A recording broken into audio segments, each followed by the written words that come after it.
Jeff, I tell you, one of the things about the Astros that made last year so special was just the dynamic of this team. I mean, there's teams out there that have talent. Yeah. But there's teams that also have a dynamic in the locker room and off the field. Is that by design, or was that organic, you think? Well, we got lucky. We did want players with high character and players that would get along well together and fight for a common purpose.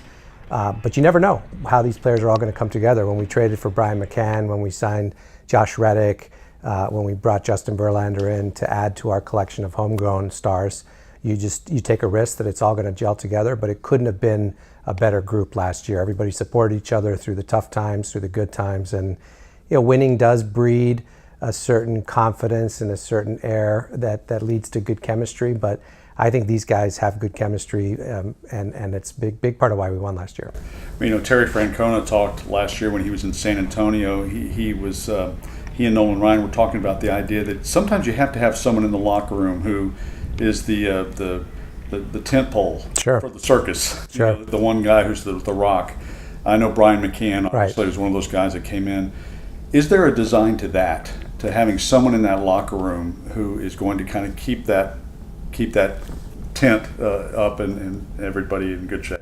I think it's important to have leaders, but I don't think you can mandate who the leader is going to be. It has to happen organically. And for us, it really has happened. Some of our young players, whether it's George Springer, Jose Altuve, Dallas Keuchel, have emerged into leaders, and they've been rookies with us and now are becoming veterans.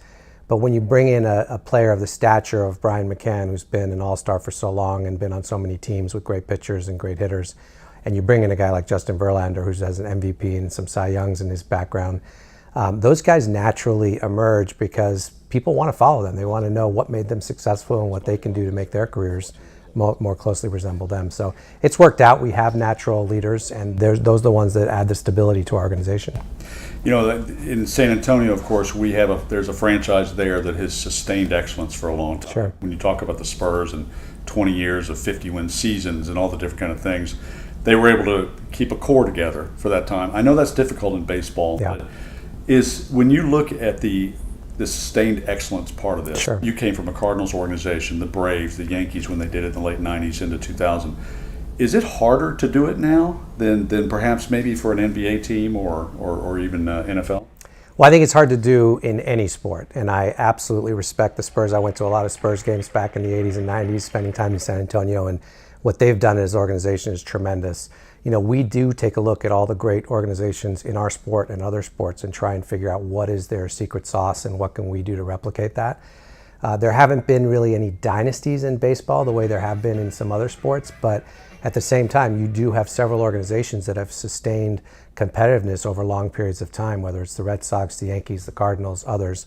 And that's what our goal is, and we've been competitive since 2015, and we're hoping that it'll continue for 5 or 10 years. And part of that is just never resting on your laurels, always working hard to improve the team, and that was our approach this offseason.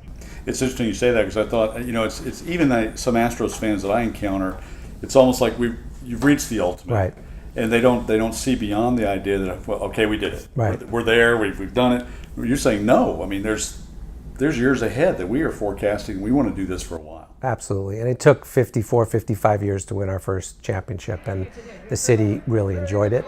But sports fans, if there's one thing I've learned about them, they want to know, what have you done for me lately? So the minute we start the season, if we don't get off to a good start, I think we're going to start to hear about it from our fans and the media. So our goal was never to win one championship. Certainly that was a part of our goal, was to get that behind us.